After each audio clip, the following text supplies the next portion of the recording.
তাফসিরে নুরুল কুরআন প্রণেতা মাওলানা আমিনুল হক রহমাতুল্লাহি আলাই লিখছেন, দামেস্কের একজন ব্যক্তি যখন সূরা আসরের এই আয়াত করেছেন, এই আয়াত লিখবেন, তখন বুঝতেছেন না যে কিভাবে মানুষ ক্ষতিগ্রস্তের মধ্যে।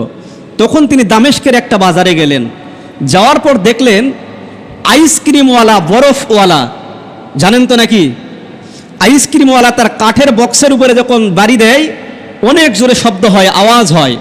আর এই আওয়াজ হওয়ার কারণে মানুষগুলি যখন তার দিকে তাকায়, ওই ব্যক্তি তখন মানুষগুলিকে বলতে থাকে, তোমরা এমন এক ব্যক্তির প্রতি দয়া করো যে ব্যক্তির পুঁজিগুলি গলে গলে নষ্ট হয়ে যাচ্ছে, যে ব্যক্তির পুঁজিগুলি গলে গলে নষ্ট হয়ে যাচ্ছে, তার মানে সেই ক্ষতিগ্রস্ত।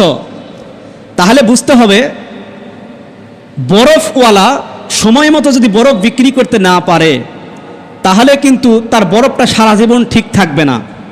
কোনো একটা সময় যখন গলতে শুরু করে তখন বরফ যেমন তেমনই থাকবে বক্সের মধ্যে, কিন্তু নিচ থেকে গলতে গলতে গলতে গলতে পানি হয়ে এক পর্যায়ে সব বরফ চলে যাবে, খালি থাকবে কি বাঁশের লাঠি, যেটা ধরে বরফ বা আইসক্রিম খাওয়া হয়, এইটা থাকবে। তো তাফসিরে নুরুল কুরআনের ভেতরে লেখছে যে তখন বুঝে আসলো যে মানুষ কেন ক্ষতিগ্রস্ত। আমরা মানুষ যখন জন্ম নিয়েছি, আমাদের বিশাল একটা হায়াত আল্লাহ তাআলা দিয়েছে। একটা সেকেন্ড যাচ্ছে মানে জীবনের 1 সেকেন্ড হায়াত কমে যাচ্ছে।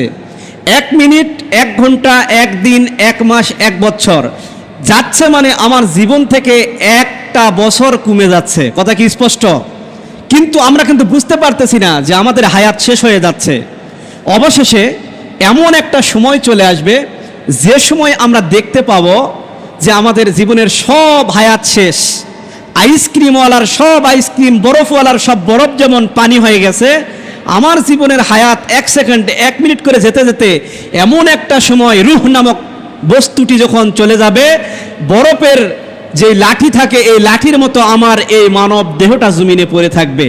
এই মানব দেহের আর কোনো ক্ষমতা, কার্যকারিতা থাকবে না। কথা কি স্পষ্ট? তাহলে বুঝাতে চাচ্ছিলাম যে মানুষ ক্ষতিগ্রস্ত তো সেই জায়গায়, পৃথিবীতে একটা মানুষের সবচাইতে দামি জিনিসের যেটা হচ্ছে সেটা হলো সময়। কারণ যার সময় যতটুকু বেঁচে থাকবে ততটুকু। কিন্তু যদি কোনো মানুষ এই সময়টাকে মূল্যায়ন করতে না পারে, কাজে লাগাতে না পারে, তাহলে ও ক্ষতিগ্রস্ত হচ্ছে কি না? এমন একটা সময় সব হায়াত শেষ হয়ে যাবে, কিন্তু কোন দিক থেকে যাচ্ছে কেউ বুঝতে পারবে না। কে বলেছে মানুষ এর বয়স বাড়ে, আমি বলি কমে? একটা এরকম উপন্যাস আছে না, ঠিক তদ্রূপ।